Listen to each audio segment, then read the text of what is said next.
Al-Hakim Rabbi syrah li sadri wa yassir li amri wa hlul 'uqdatam min lisani yafqahu qawli amma ba'd.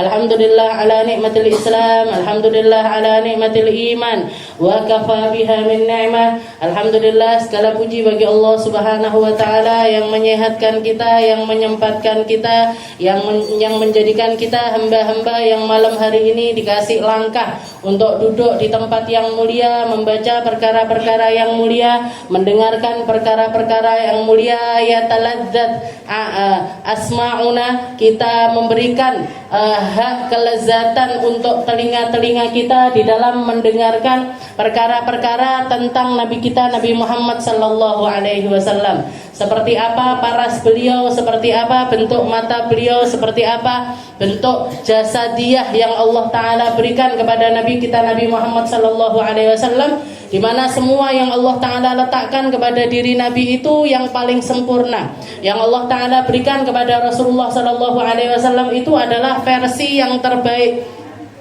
Dan kita ketika membaca ataupun mendengar segala sesuatu tentang Rasulullah sallallahu alaihi wasallam, kita mempelajari 3 hal dari diri Nabi. Yang pertama, kita belajar sifatnya Nabi. Sifat apapun yang ada pada diri Rasulullah sallallahu alaihi wasallam, belajar itu aja itu sudah sangat nikmat sekali. Tapi kalau kita nambahi lagi, kita belajar perkara yang kedua, yaitu al-munasabah bainal khalqi wa khuluqi.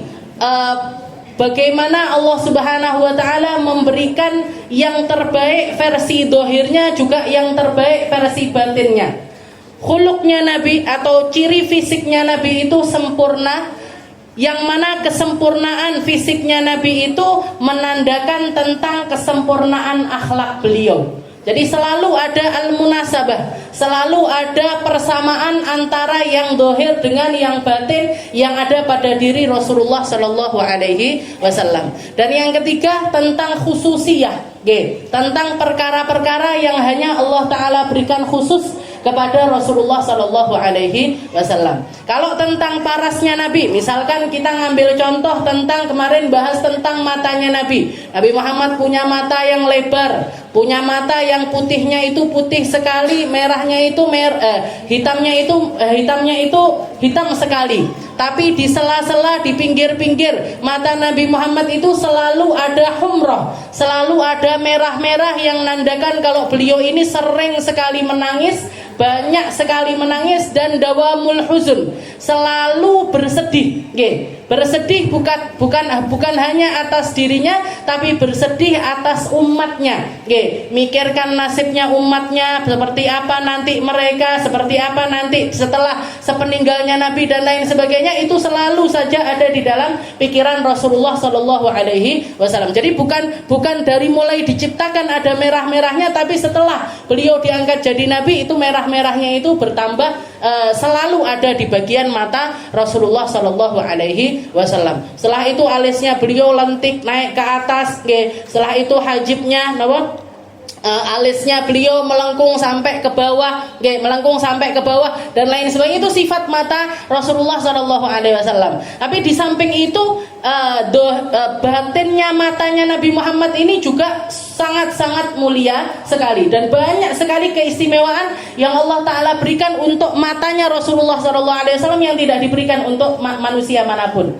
Seperti salah satu contohnya, Nabi Muhammad itu punya ketajaman mata yang luar biasa. Bahkan sampai di usia lanjutnya beliau punya pandangan mata yang sangat tajam. Kalau beliau melihat ke atas langit, para sahabat ditanya sama Nabi, berapa bintang yang kalian lihat di atas sana? Para sahabat ada yang ngitung, oh saya ngelihat 7 ya Rasul. Sahabat yang lain, oh saya ngelihat 6 ya Rasul. Saya ngelihat 5. Maka Rasulullah mengatakan, sesungguhnya aku melihat 12 bintang yang ada di atas langit. Jadi selalu lebih dibandingkan para sahabat yang lainnya.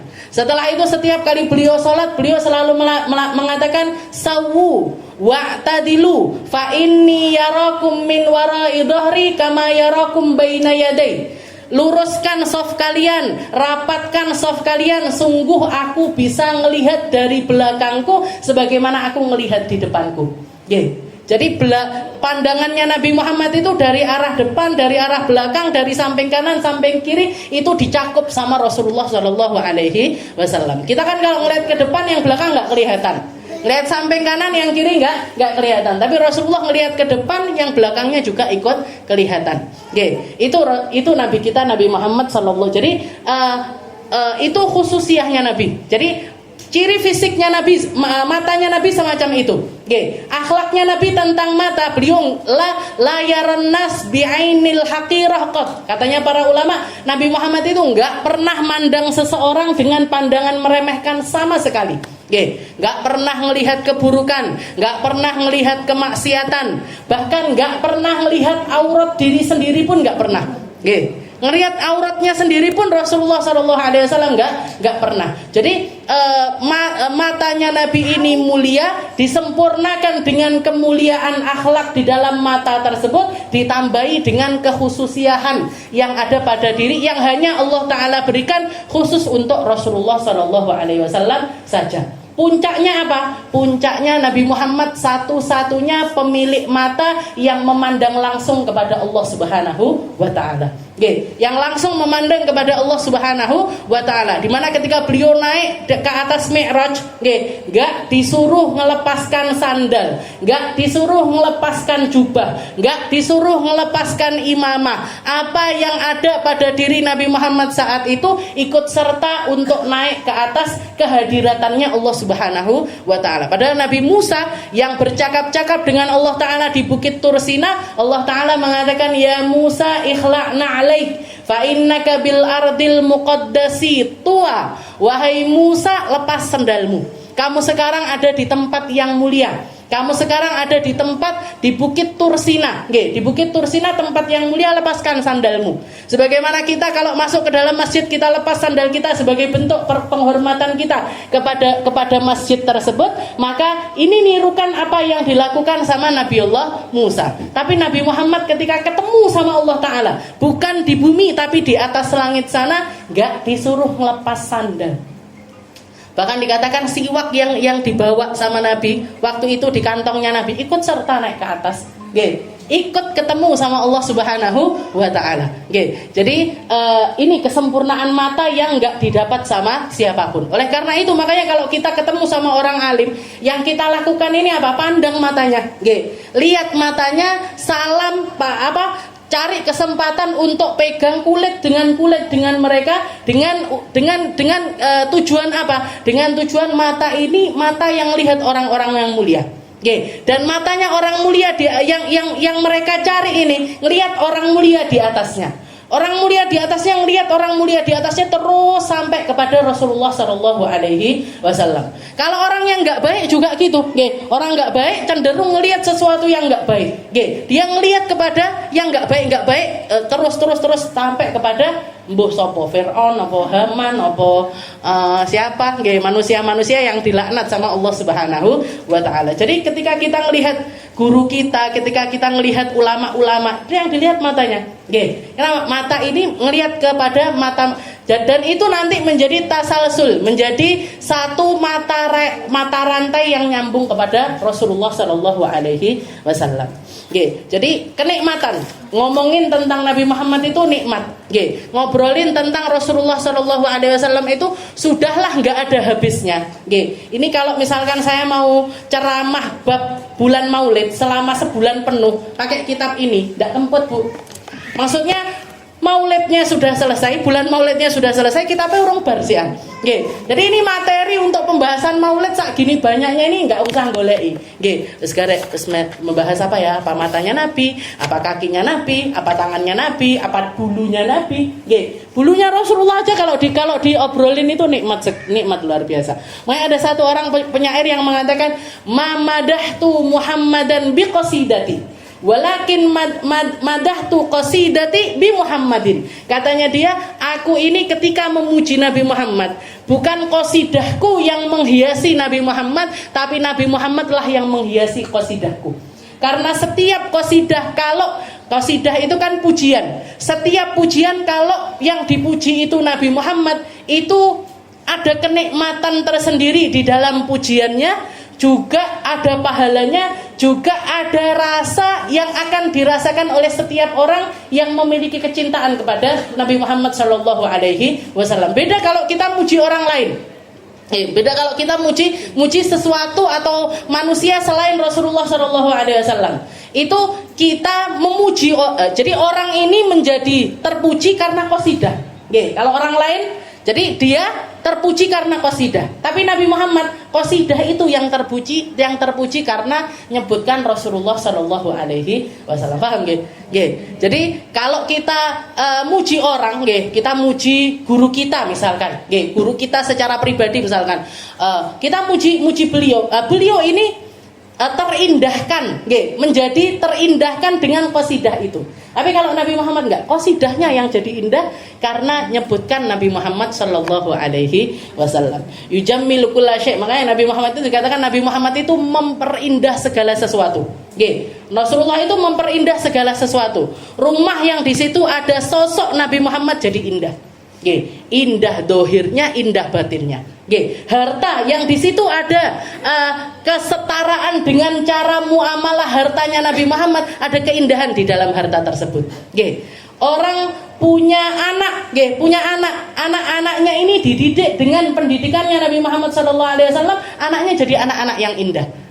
Orang tua kalau jadi orang tua yang nirukan cara pendidik, cara parentingnya Nabi Muhammad, jadi indah di dalam pendidikannya. Yujammil kulla syai'. Nabi Muhammad itu memperindah segala sesuatu. Dohirnya diperindah, batinnya juga diperindah. Kita ketika punya akal, ini orang punya akal, orang punya ilmu, orang punya pikiran, orang punya pola pikir. Tapi ketika pola pikirnya ini terselimuti dengan pola pikirnya Rasulullah SAW, dia akan berpikir dengan cara yang indah, keluar darinya buah-buah ide yang juga indah, yang akan memperindah cara dia menghabiskan umurnya. Jadi dia akan menghabiskan umurnya ini dengan cara yang terindah karena mendekatkannya dengan pola pikirnya Rasulullah Shallallahu Alaihi Wasallam. Jadi belajar tentang Nabi Muhammad ini semuanya nggak ada yang buruk. Nggak ada yang buruk. Di sini sebenarnya bab tentang wajahnya Nabi. Kalau kemarin kita babnya adalah fi jamali suratihi sallallahu alaihi wasallam wa masyakiluha. Jadi kita bahas tentang keindahan surah, keindahan ciri fisiknya Rasulullah sallallahu alaihi wasallam. Ini babnya aslinya sik dawa, tapi karena banyak yang diulang-ulang dan saya yakin jenengan ini orang yang enggak yakin enggak sampai ke tingkat yakin, enggak tapi ada persangkaan saya kok panggah kuyae sing dibahas itu lagi ada persangkaan ke sana. Jadi saya ringkes sedikit, saya ringkeskan, kita ambil hadis-hadis yang di situ yang istilahnya yang diriwayatkan oleh orang-orang terdekatnya Rasulullah sallallahu alaihi wasallam. Termasuk di antaranya adalah wa kana sallallahu alaihi wasallam ahsanan nasi sifatan wa ajmalaha. Ini seperti satu hadis yang agak panjang. Hadisnya ini agak panjang dan semuanya mensifati ciri fisiknya Rasulullah SAW. Guru-guru kami dulu menganjurkan kita untuk menghafal. Jadi ini ciri fisik ini yang diriwayatkan, terutama yang diriwayatkan oleh Sayyidina Hindun bin Abi Halah. Hindun bin Abi Halah itu adalah putranya Sayyidah Khadijah dari pernikahan sebelumnya. Sebelum menikah dengan Rasulullah SAW, Sayyidah Khadijah ini kan pernah nikah dua kali. Nikah sekali suaminya meninggal. Nikah yang kedua kali suaminya meninggal juga. Dikaruniai beberapa orang anak dari pernikahan-pernikahan sebelumnya. Bahkan setelah nikah dua kali itu Sayyidah Khadijah itu sebenarnya sempat punya pikiran, sudah aku nutup diri aja, gak usah nikah lagi, gak usah, istilahnya tak fokus aja mendidik anak-anakku dan juga mengembangkan usaha. Sempat ada di titik tersebut, tapi qadarullah, takdirnya Allah Ta'ala berkata lain. Di usia 40 tahun beliau akhirnya menikah lagi dengan Rasulullah SAW yang waktu itu usianya adalah 25 tahun. Jadi terpaut jarak usia 15 tahun antara Nabi Muhammad dengan Sayyidah Khadijah. Tapi Nabi Muhammad ketika ditawarkan Sayyidah Khadijah, pertama kali jawabannya beliau adalah, siapa laki-laki yang bisa nolak lamarannya seorang Khadijah? Jadi siapa laki-laki yang bisa nolak lamaran dari seorang perempuan yang bernama Khadijah? Padahal beliau umurnya 40 tahun. Oke, berarti apa? Berarti istilahnya usianya beliau ini menjadi sesuatu yang tidak dipikirkan oleh para laki-laki ketika akhlak-akhlak mulia yang dominan dan muncul pada diri Sayyidah Khadijah. Beliau di waktu jahiliyah itu dapat julukan Al-Afifah. Dapat julukan perempuan yang sangat menjaga diri. Di saat para perempuan rata-rata bertabarruj, keluar dengan dandanan yang berlebihan, mengumbar aurat dan lain sebagainya, Sayyidah Khadijah sudah menutup dirinya. Beliau sudah nggak banyak berinteraksi dengan, beliau seorang pengusaha, banyak karyawan-karyawannya ini laki-laki, banyak karyawan-karyawannya laki-laki, tapi beliau ini bisa menjaga diri di dalam keifahan dirinya, di dalam penjagaan harga diri beliau. Ditambah lagi kecantikannya yang luar biasa, juga hasab nasabnya beliau yang juga mulia. Jadi jawabannya Nabi ketika pertama kali dilamar sama Sayyidah Khadijah, beliau mengatakan siapa kiranya laki-laki yang bisa nolak lamarannya Sayyidah Khadijah. Akhirnya nikah. Jadi, termasuk di antara putra Sayyidah Khadijah dari pernikahan sebelumnya itu ada yang namanya Hindun bin Abi Hala. Hindun ini laki-laki, Jadi kalau di sini biasanya Hindun namanya perempuan, Hindun itu bisa nama laki-laki, bisa nama perempuan. Jadi Hindun bin Abi Hala, Hindun bin Abi Hala. Ini putranya Sayyidah Khadijah dari pernikahan sebelumnya. Dikatakan, ini yang paling masyhur di antara sekian banyak hadis yang meriwayatkan tentang ciri fisiknya Nabi Muhammad, itu yang diriwayatkan oleh Hindun ini tadi. Dikatakan Sayyidina Hasan putranya Sayyidina Ali bin Abi Thalib, itu beliau sepeninggal dari Nabi Muhammad sudah meninggal dunia. Beliau mendatangi khalnya tersebut. Khal itu paman dari sebelah ibu, karena berarti kan Hindun ini kan saudaranya Sayyidah Fatimah Zahra. Walaupun beda ayah, tapi sama seibu, tapi enggak seayah. Didatangi sama Sayyidina Hasan, Sayyidina Hasan ngomong sama Hindun dan mengatakan, ya Khal, wahai pamanku, sifli Rasulillah. Sifatkan untukku Nabi Muhammad sallallahu alaihi wasallam. Kai ataladzat bihi sam'i, untuk aku mengambil haknya telinga yang punya keinginan selalu berlezat-lezatan dengan mendengarkan tentang Rasulullah sallallahu alaihi wasallam. Wa atamassaku bihi, dan agar aku bisa berpegangan dengan sifat tersebut. Ini Sayyidina Hasan, cucunya Nabi, pernah hidup sama Nabi, gaene numpai punggungnya Nabi, seringkali berdiri ataupun guling-guling di atas dadanya Rasulullah Shallallahu Alaihi Wasallam, seringkali dipangku sama Nabi. Bahkan di dalam riwayat yang lain, Rasulullah pernah ngecup lidahnya Sayyidina Hasan, sampai Sayyidina Husain ini iri, wahai kakek, kok Hasan aja yang dikecup, lidahnya, aku kok dikecupnya di bagian leher. Nangis Rasulullah Shallallahu Alaihi Wasallam, dan beliau mengatakan, karena dari sinilah nanti Hasan akan mendapatkan kematiannya, dan dari sinilah kamu akan mendapatkan kematian. Ini Nabi Muhammad. Jadi iri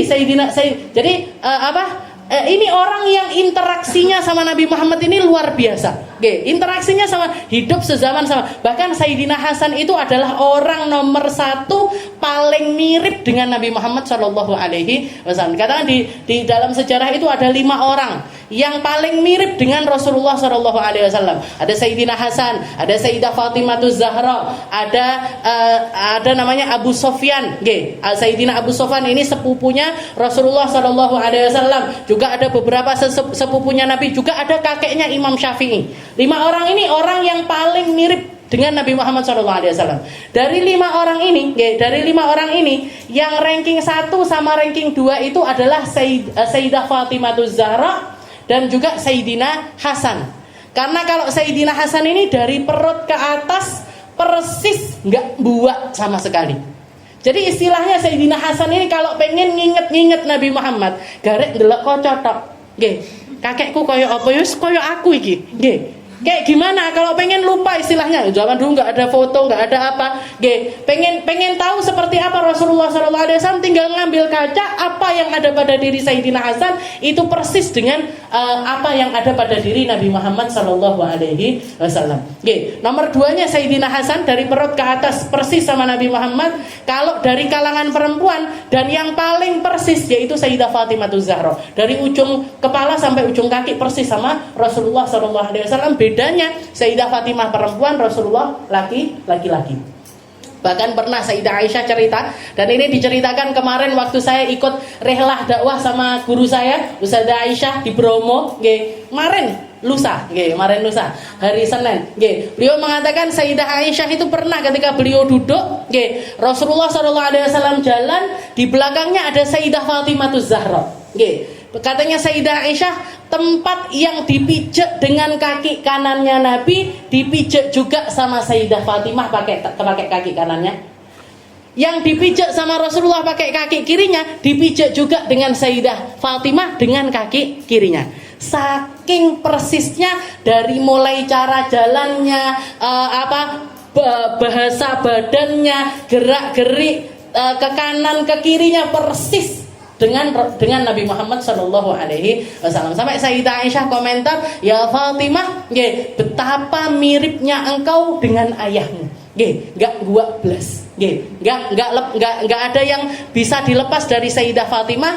Yang ada pada diri Nabi Muhammad SAW semuanya ada pada diri Sayyidah Fatimah. Nah, dari kalangan laki-laki ini Sayyidina Hasan, cucunya Nabi Muhammad SAW. Itu pun beliau sezaman sama Nabi, persis mukanya dan interaksinya juga banyak. Saya nanya sama pamannya, Sifli Rasulillah, sifatkan untukku ini Nabi Muhammad. Untuk apa? Kai ataladzat bihi sam'i, biar telingaku ini merasakan lezatnya dengarkan sesuatu tentang Nabi Muhammad SAW.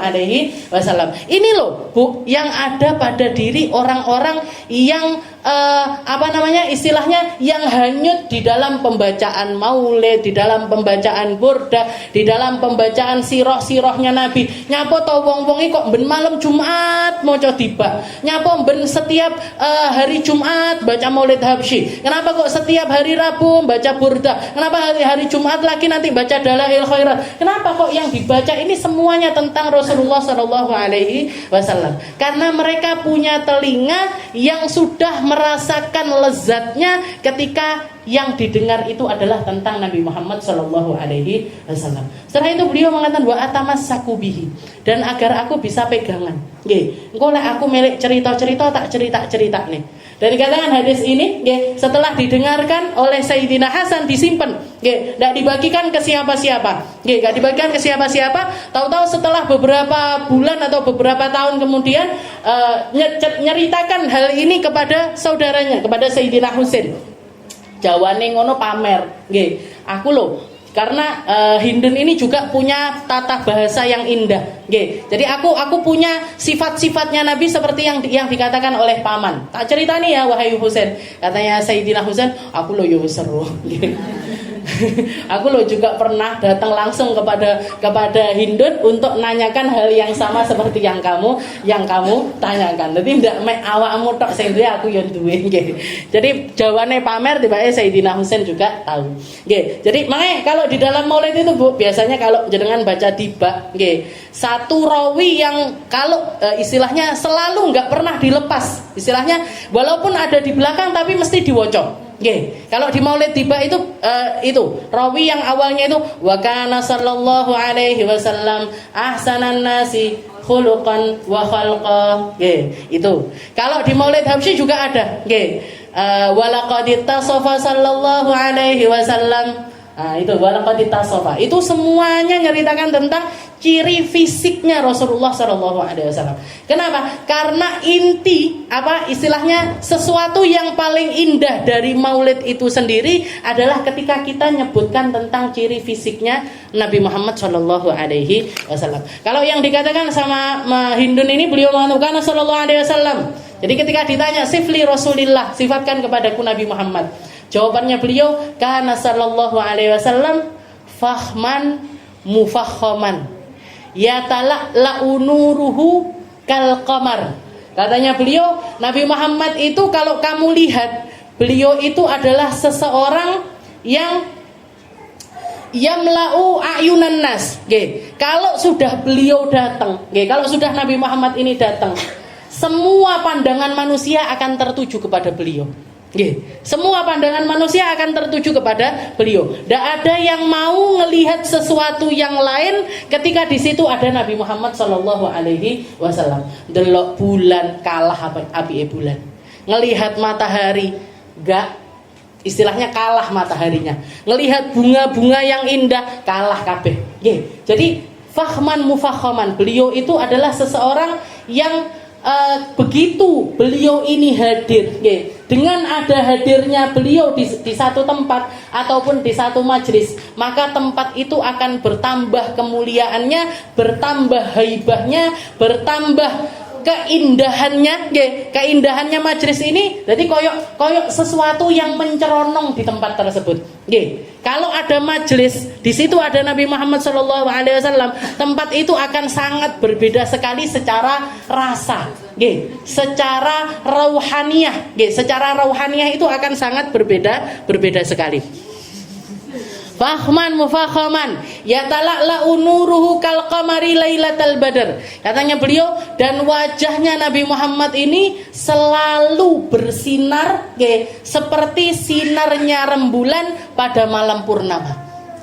Jadi Nabi Muhammad itu secara fisik ya, kalau orang mau bilang Nabi Muhammad itu ya cahaya itu sendiri. Nabi Muhammad itu seluruh badannya itu bercahaya. Dan di setiap tempat-tempat ada, jadi sudah bercahaya keseluruhan, tapi masih ditambahi lagi cahayanya Nabi Muhammad itu di tempat-tempat tertentu. Kayak kemarin kita bahas, di antara kedua matanya Nabi Muhammad di sini ada cahaya. Di bagian atas hidungnya Nabi Muhammad di sini ada cahaya. Kalau orang sekarang biasanya ada kasih apa jenenge? Sing ben shimmer itu, di sininya, di sininya, nanti di sininya. Itu Nabi Muhammad nggak usah shimmeran, sudah shimmer sendiri. Dari asalnya seperti itu. Jadi di sini katanya para makanya ada sebagian sahabat yang mensifatkan Nabi Muhammad itu hidungnya mancung. Tapi di bagian sininya itu ada naiknya. Kalau di bahkan katanya alfiul anf. Hidungnya kayak huruf alif. Huruf alif itu kan berarti lurus. Gak ada huruf alif gini itu kan gak ada. Huruf alif itu lurus. Tapi ada sahabat yang mengatakan hidungnya Nabi Muhammad itu sininya itu naik. Kayak ada orang hidung gini, wing, kayak apa? Betet kalau orang sini ngomongnya. Dibilangnya itu betet gini, ada asyam namanya. Apa ada naik di atas tulang yang ujungnya hidung tersebut. Tapi katanya para sahabat yang lain enggak. Kalau kamu ngelihat dari samping hidungnya Nabi Muhammad itu lurus. Terus apa ini yang ada di bagian sini? Itu cahaya yang Allah Taala letakkan di situ. Setelah itu Rasulullah kalau senyum, min baina thanaya aflajul. Dikatakan Nabi Muhammad itu punya gigi, ada renggang di tengahnya. Jadi giginya Nabi itu di bagian tengahnya itu ada renggangnya. Dari bagian gigi renggangannya itu, dari situ kalau beliau bicara, kalau beliau senyum, keluar juga cahayanya. Jadi keluar juga cahayanya. Lah kalau ngelihat Pepsodent, kok iklan malian, boikot. Jadi kalau ngelihat iklannya apa pasta gigi nanti ada celing, enek celingnya. Rasulullah nggak usah pakai celing, wis enek celingnya sendiri. Jadi dari bagian sininya keluar cahaya. Dari bagian dadanya beliau yang nggak ada bulunya, nah itu keluar cahayanya sendiri. Dari bagian lehernya Nabi, dikatakan bahkan para sahabat itu mensifatkan bagian belakang lehernya Nabi. Orang itu kalau bersihan belakang lehernya ini belum tentu bersih. Bersihan tapi sininya itu belum tentu bisa bersih. Tapi para sahabat mengatakan ini bagian lehernya Nabi Muhammad yang belakang ini. Kal fiddoh, ka ibrikil fiddoh, kayak lampu Petromax yang warnanya itu perak. Tahu Petromax ya? Ya, kayak lampu yang kayak gini-gini yang ada itunya. Kan sekarang kan lampu. Lek zaman dulu kan pakai yang enek minyaknya itu.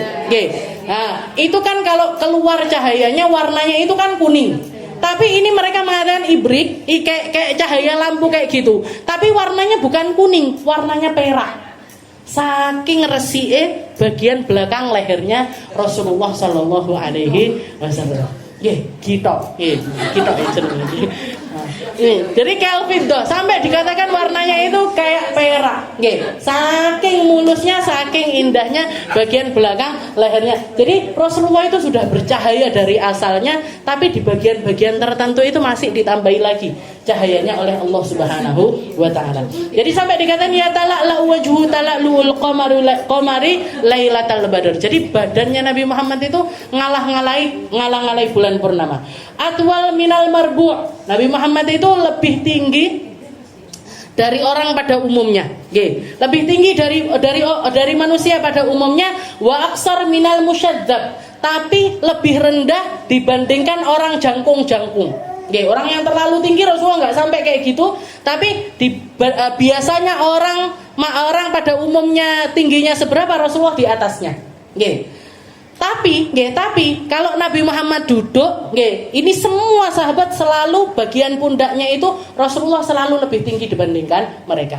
Kalau Rasulullah berdiri pun, para sahabat ini juga selalu di bawahnya Nabi Muhammad SAW di dalam tingginya. Meskipun mereka yang terkenal jangkung. Kayak kalau zaman sahabat itu salah seorang sahabatnya Nabi yang terkenal tinggi sekali itu adalah Sayyidina Abbas, pamannya Nabi Muhammad SAW.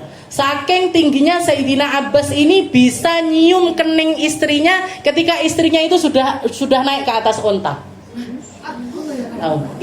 Jadi istrinya naik, onta ini udah tinggi ya, onta udah tinggi. Istrinya naik ke atas onta, lingguh kan berarti.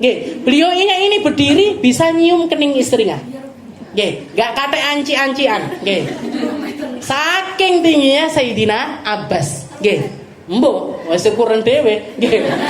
Jadi pensifatannya para sahabat itu seperti itu. Saking tingginya Sayyidina Abbas itu sampai bisa nyium kening istrinya ketika istrinya sudah ada di atas kotab, di atas pelananya onta. Tapi kalau jejer sama Nabi Muhammad masih tinggian Nabi Muhammad sallallahu alaihi wasallam. Jadi masih tinggian Nabi Muhammad sallallahu alaihi wasallam. Ini apa ya, khususiyah. Ini enggak bisa kecuali bikin kayak gini, ini enggak bisa kecuali yang bikin manusia. Jadi yang bikin manusia yang bisa melakukan hal yang semacam itu. Jadi atwa minal marbu wa aksar minal musyadzab. Adimul hammah. Adimul hammah. Kepalanya Nabi Muhammad ini besar. Tapi besarnya itu sesuai dengan badannya Nabi Muhammad sallallahu alaihi wasallam. Setelah itu rajila sya'ar. Nabi Muhammad punya rambut yang selalu rapi disisir. Rajila sya'ar. Beliau serajin nyisiri rambutnya. Inin faraqat aqiqatuhu faraqaha. Kalau sudah mulai memanjang, maka nanti sama Nabi Muhammad diparo di bagian tengah. Jadi aqiqatuhu itu bagian sini. Rambut yang bagian sini ini diparo sama Nabi Muhammad kayak semacam pakai kayu diginikan, seret. Yang kanan dikanankan, yang kiri dikirikan. Yang kanan dikanankan, yang kiri dikirikan. Belah tengah. Itu pinggir gini, tapi di tengah. Dan ini pun dikatakan Rasulullah baru melakukan cara yang semacam ini setelah beliau itu hijrah ke negeri Madinah.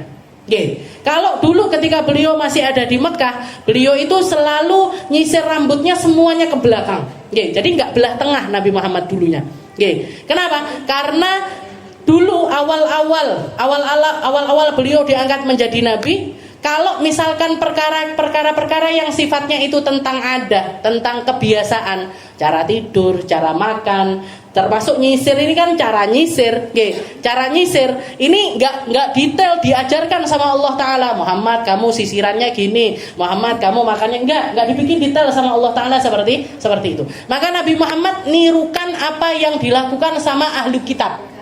Orang-orang Yahudi, orang-orang Nasrani, mereka melakukan yang seperti apa? Rasulullah nirukan mereka. Rasulullah nirukan mereka. Nah, Rasulullah melihat orang-orang Nasrani, orang Yahudi ini nggak belah rambutnya, nggak belah rambutnya ke kanan dan juga ke kiri. Maka Rasulullah nirukan apa yang mereka lakukan. Di samping baru setelah beliau hijrah ke negeri Madinah, orang Yahudi, orang Nasrani ini sudah tahu kebenarannya Nabi Muhammad tapi nggak mau ngakuin tentang kebenarannya Nabi Muhammad, baru Nabi Muhammad bikin rambutnya itu dibelah menjadi dua. Untuk apa? Untuk nyalahin stylenya orang Yahudi Nasrani. Oke. Jadi nggak mau satu style dengan mereka. Apa bahasanya? Jadi nggak ngambil apa yang dilakukan sama orang-orang Yahudi dan juga Nasrani, dibelah rambutnya. Jadi masalah belah rambut pun Rasulullah ini mikirkan, nggak mek kok ada wis saiki sing ngetren merah-merah di sini misalkan. Saiki sing ngetren rambutnya apa ya? Oren kabeh rambutnya. Yang ngeten ndak, Nabi Muhammad ngelihat situasi. Nggih, ngelihat situasi mana yang nyalahi orang kafir, mana yang nyalahi orang kafir dilakukan sama Nabi Muhammad SAW. Wa illa fala yujawizu sya'ruhu syahmata udhunain idza huwa wafarahu. Nah, nanti kalau sudah rambutnya panjang, sudah nyentuh ke bawah telinga sedikit dipotong. Sudah nyentuh telinga sedikit dipotong. Jadi enggak gundul, enggak pernah gundul Nabi Muhammad. Kalau gundulnya itu cuman ketika umrah ataupun juga haji. Setelah itu dikatakan azharul laun. Rasulullah itu ini masih hadis riwayatnya Hindun bin Abi Halah tadi nggih. Jadi beliau punya azharul laun, punya kulit warnanya putih kemerahan, putih azhar, kayak ada merah-merahnya, azharul laun. Wasi'ul jabin, beliau punya ini napa batuk ini batuk, dahinya Nabi Muhammad ini luas, luasnya itu bukan cuma di bagian sininya saja, bukan di bagian sini saja, tapi juga bagian sini sama sini juga luas. Kalau jenengan ngelihat rambut saya kan ini kan kecil, saya punya batok kan kecil, jadi kalau Rasulullah itu sininya lebar, yang bagian ke atas ini lebar, bagian ke samping sini juga lebar, bagian samping ke sini juga lebar.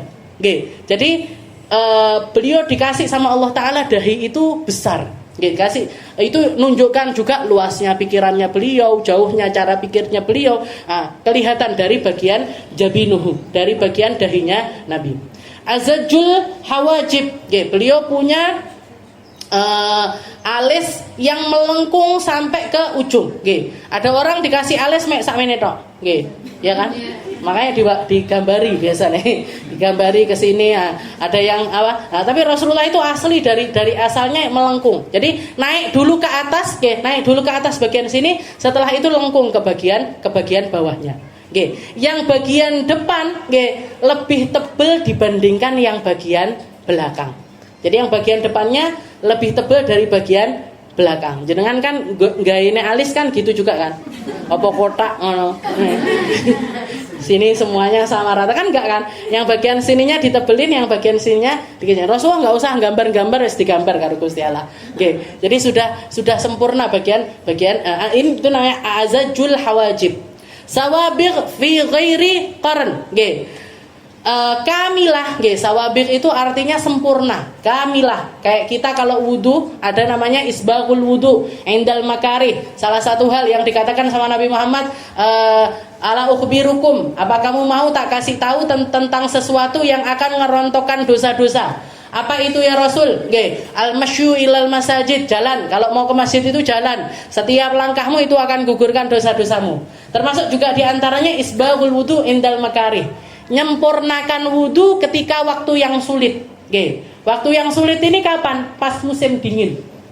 Bagian wajah disempurnakan. Jangan pas di batu atau neng batu, atau ke tempat-tempat yang dingin. Ini mau wudu sak wudonan tok keter-keter, merek ndang-ndang bar. Ini kalau kita mau nahan sampai nyempurnakan wudu-wudu kita, itu pahalanya sangat besar sekali. Nah ini dikatakan caranya Hindun mensifatkan Nabi sawabigh fi ghairi qarn. Nabi Muhammad itu punya alis yang sempurna sampai ke bagian bawahnya. Setelah itu min ghairi qarn, di bagian tengahnya itu terputus, nggak nyambung. Walaupun ada perbedaan pendapat di antara para sahabat yang lain yang mengatakan nggak, saking tebalnya alisnya Nabi ini bagian kanan sama kirinya itu nempel. Ada juga yang mengatakan Rasulullah itu kalau dari jauh kayak nggak nyambung. Tapi kalau dari dekat, ya kalau dari dekat di bagian tengahnya ini ada rambut-rambut halus yang menggabungkan antara dua alisnya beliau. Ya, yang gabungkan antara dua alisnya beliau. Ada yang mengatakan seperti itu. Bainahuma irqun yudirruhul ghadab.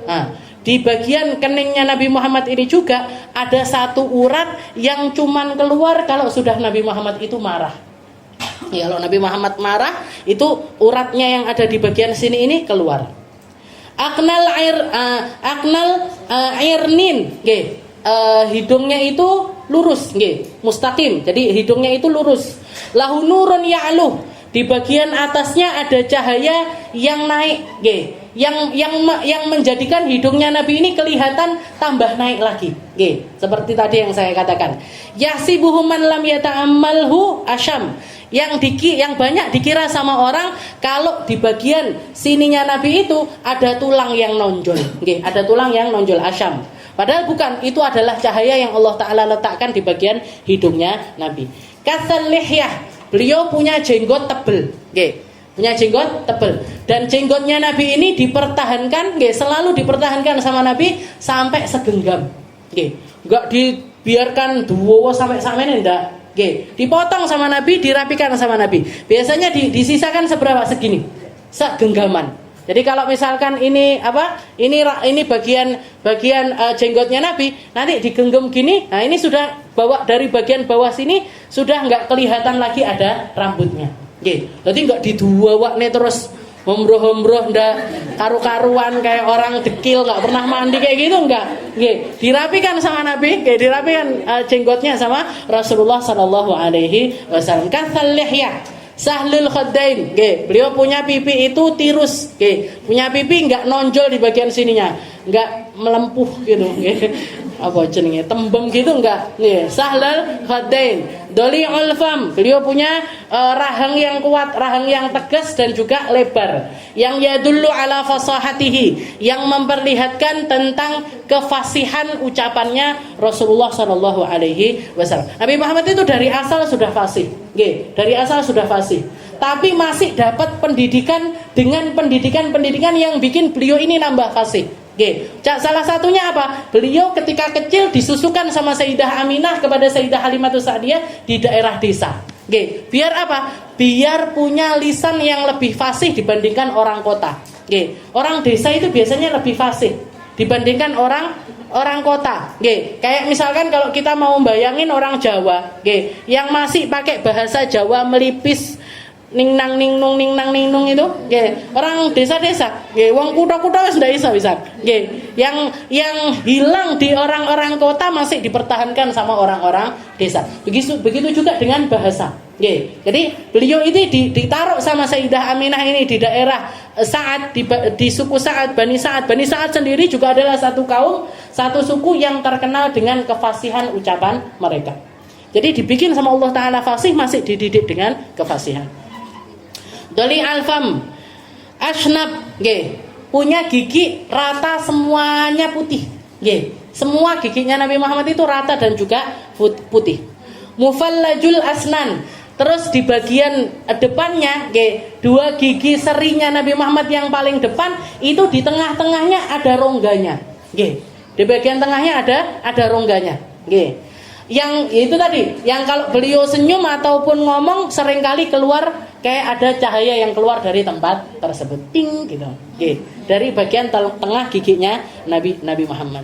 Daqiqul masrubah, ka'anna unuqahu jidudumyah fi safail fiddah. Ini beliau punya leher yang lurus, lurus sampai diibaratkan gini, ka'anna unuqahu jidudumyah. Beliau punya leher itu kayak kalau jenengan ngelihat sekarang boneka Barbie, dikasih leher kecil, mulus putih, seperti itu. Kayak leher, kayaknya gini. Beliau itu seakan-akan ngomong gini, leher kayak gitu, yang bisa punya ya cuman boneka. Yang ada di boneka ini ditaruh sama Allah Ta'ala pada diri Nabi Muhammad SAW. Fi sofail fiddah. Jadi dan bagian sininya itu keluar cahaya yang warnanya itu keperakan. Mu'tadilul khalaq. Beliau itu nggak gemuk sekali juga nggak kurus sekali. Nggak gemuk sekali juga nggak kurus sekali. Badinun mutamasik.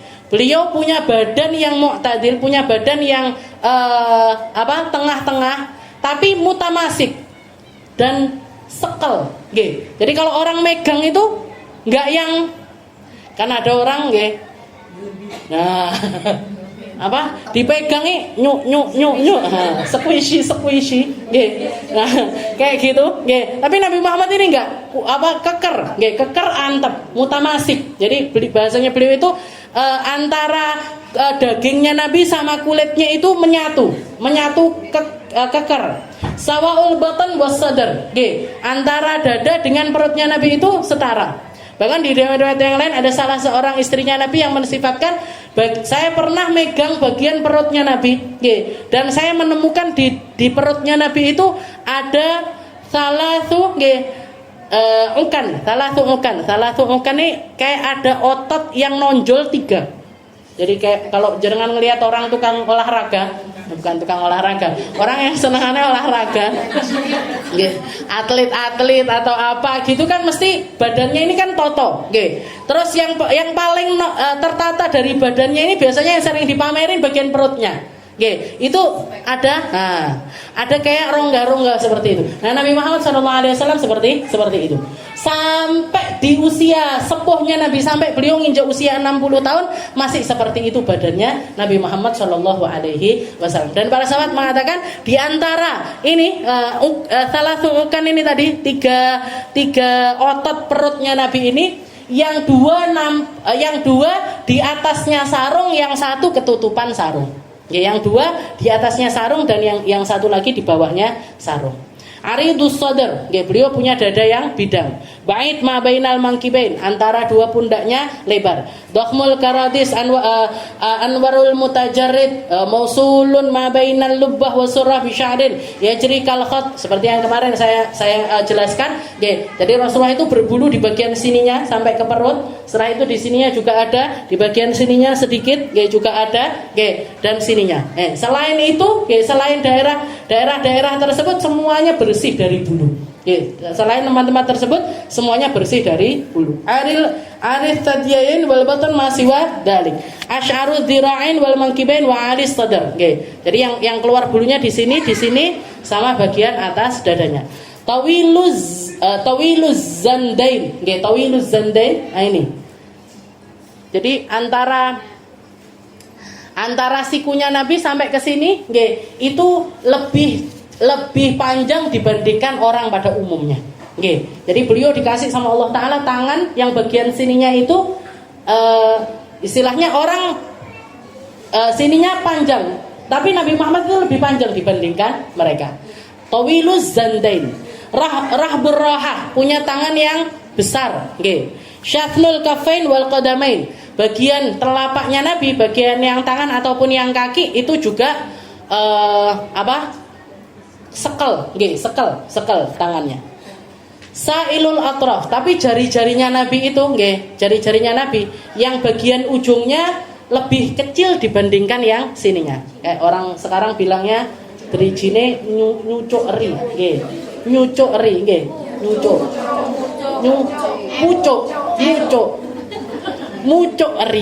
Jadi bagian ininya lebih panjang, istilahnya sininya besar, setelah itu sininya lebih kecil. Nah, kayak gitu.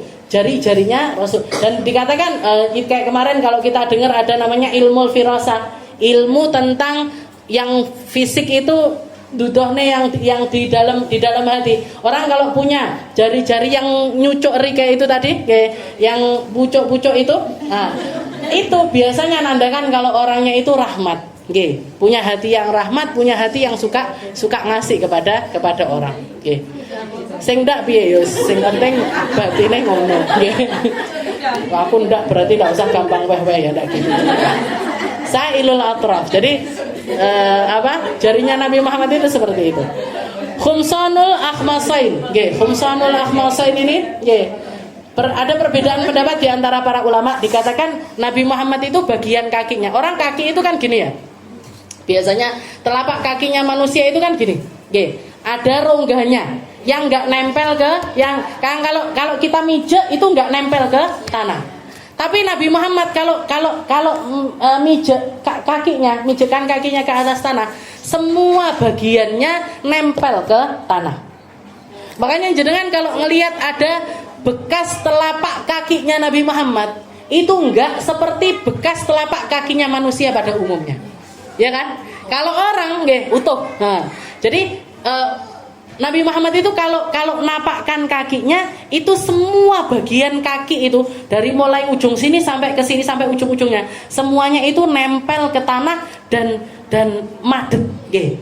Kalau orang biasanya jenengan aja kalau lagi kakinya kena lumpur jajal jalan di lagi kaki lagi kotor basah mijek di tanah. Nah, itu mesti nanti ada paling gini terus bengkok gini. Karena biasanya sininya mesti naik sehingga enggak mijek langsung ke tanah. Tapi Nabi Muhammad enggak. Kalau beliau mijek gini, kakinya nempel semua ke tanah. Oke, nah ini khususiyahnya. Nah, ini makanya dikatakan khumsanul akhmasain. Rasulullah itu khumsanul akhmasain. Fasihul qadamain yabnu anhumal ma. Oke. Jadi bagian kakinya lebar, bagian depannya lebih lebar dibandingkan belakangnya dan juga seperti itu. Idza zala qala'ah. Kalau beliau, jadi orang jalan itu kan gini, naik gitu. Kalau beliau kakinya naik gini, kalau lagi naiknya itu benar-benar naik. Istilahnya ada orang jalan nih, serek sampai kedengeran nanti mesti sandale sebulan sekali kudu ganti. Marai tambah tipis. Nah, Nabi Muhammad bukan tipe orang yang jalannya kayak gitu. Jadi kalau sudah naik semuanya. Naik semuanya. Jadi kayak jalannya orang baris-baris itu. Dek. Nah, kayak gitu jalannya Rasulullah Shallallahu Alaihi Wasallam. Jadi itu nunjukkan kalau Nabi ini bukan orang yang klesa-klese. Enggak, tapi antep. Jalannya beliau itu antep. Idza zala qala'ah. Kalau beliau jalan, naik semuanya kakinya. Yaqtu takafuan wa yamshi haunan. Tapi di samping itu, beliau jalannya itu takafuan, kayak orang turun dari atas. Ka'annahu yanhattu min sabab. Kayak orang jalan dari bagian atas. Jadi derap kakinya itu tegas, tapi kelihatan pelan, kelihatannya kayak orang jalan pelan dan enggak terburu-buru. Nah, ini enggak bisa ditiru ini sama manusia. Kita kalau jalan, kalau lagi tegas, yo jalan tegas stop. Enggak mungkin pelan-pelan. Ketika kita jalan pelan, ya nggak mungkin tegas. Tapi Nabi Muhammad antara ketegasannya sama kepelanannya Nabi, antara sakinah wal waqarnya Nabi sama tegasnya jalannya Nabi itu bersatu padu pada diri Rasulullah Shallallahu Alaihi Wasallam. Semuanya ada pada diri Nabi Muhammad. Bentuk jalannya Nabi Muhammad itu seperti itu. Bahkan Sayyidina Anas mengatakan kana masyun Nabi ka'annahu yatwil ard. Rasulullah itu kalau jalan seakan-akan bumi itu dilipat sama Nabi. Bumi itu seakan-akan dilipat sama Nabi. Nabi jalannya nyantai, tegas, nyantai, kelihatan nyantai tapi tegas. Tapi kita yang di belakangnya Nabi kudu melayu-melayu kalau mau ngikuti jalannya Rasulullah Shallallahu Alaihi Wasallam. Nah, ini Sayyidina Anas bin. Jadi Rasulullah itu gak kayak kelihatan kayak orang lagi terburu-buru, enggak. Tapi kita yang di belakangnya Nabi kalau mau nyusul Nabi kudu melayu. Harus jalan itu dengan berlari. Nah, jadi seakan-akan Allah Ta'ala itu ngasih di jalannya Nabi itu yatwil arad. Rasulullah itu ngelipet. Jadi kayak gini, satu langkahnya Nabi itu kayak dua langkahnya orang. Jadi kita kudu ngelangkah dua kali, Nabi Muhammad cukup sekali. Cukup sekali di dalam jalannya. Takafan wa yamshi haunan dari ulmisyah idza masya kana ma yanhattu min sabab wa idza tafata jami'an. Kalau noleh semuanya. Khafidut taraf. Rasulullah itu pandangannya ke bawah lebih sering ketimbang mandang ke depan ataupun juga ke atas. Khafidut taraf, atraf. Jadi pandangannya Nabi itu ke bawah. Nadharuhu ilal ard atwal min nadharihi ilas sama. Pandangannya Nabi ke bumi lebih panjang dibandingkan pandangannya beliau ke atas langit. Julla nadharihi al-mulahadhah yasuqu ashabuhu wa yabdur man laqiyahu bisalam. Pandangannya Nabi kepada para sahabat Rasulullah, kalau ngelihat ke para sahabat Rasulullah itu kalau ngelihat itu dilihat semuanya. Nggih. Nah, dilihat itu semuanya. Dan di setiap ini Rasulullah mengamalkan perintahnya Allah Ta'ala yang wala ta'tu ainaka anhum turidu zinatal hayatid dunya. Wahai Muhammad, jangan kamu lepaskan pandanganmu dari memandang orang-orang ahli zikir, orang-orang ahli munajat, orang-orang yang punya hubungan istimewa dengan Allah Subhanahu. Kasih jatah kepada mereka itu berupa pandangan-pandanganmu. Nggih. Rasulullah jadi kalau ngelihat ke para sahabat itu diperhatekne kabeh, didelok sama Nabi. Nggih. Ini namanya mulahadhah. Ya suku ashabah. Dan kalau jalan Nabi Muhammad itu kalau jalan, ya suku ashabah. Ya suku itu artinya beliau yang di belakang, para sahabat yang di depan. Bukan Nabi Muhammad yang di depan, para sahabat di belakang, enggak. Tapi Nabi Muhammad di belakang, para sahabat yang di depannya Nabi. Nah, ini min tawadu'in Nabi, dari tawaduknya Nabi Muhammad. Katanya beliau mengatakan jalanlah kalian di depanku, jalanlah kalian di depanku wa ukhalli dohri, aku akan membiarkan di bagian yang ada di belakangku ben malaikat. Kalian itu jalan aja di depanku, yang di belakangku biar para malaikat. Wa yabdur man laqiyahu bisalam. Dan beliau kalau ketemu orang, beliau yang memulai salam kepada para sahabat-sahabatnya. Wallahu a'lam bishawab. Ini tadi hadisnya adalah hadis dari Hindun bin Abi Halah.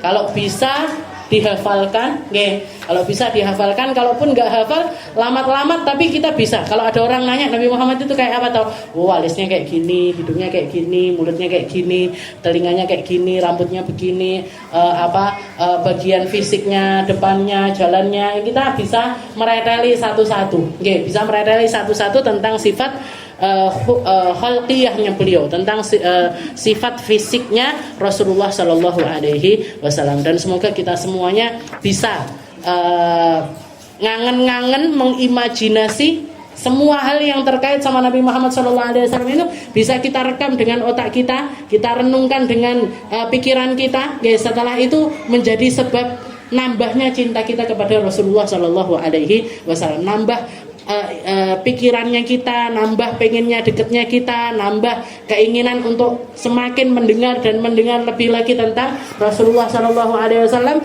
untuk menjadi permulaan dari kedekatannya kita sama Nabi Muhammad nanti di akhiratnya.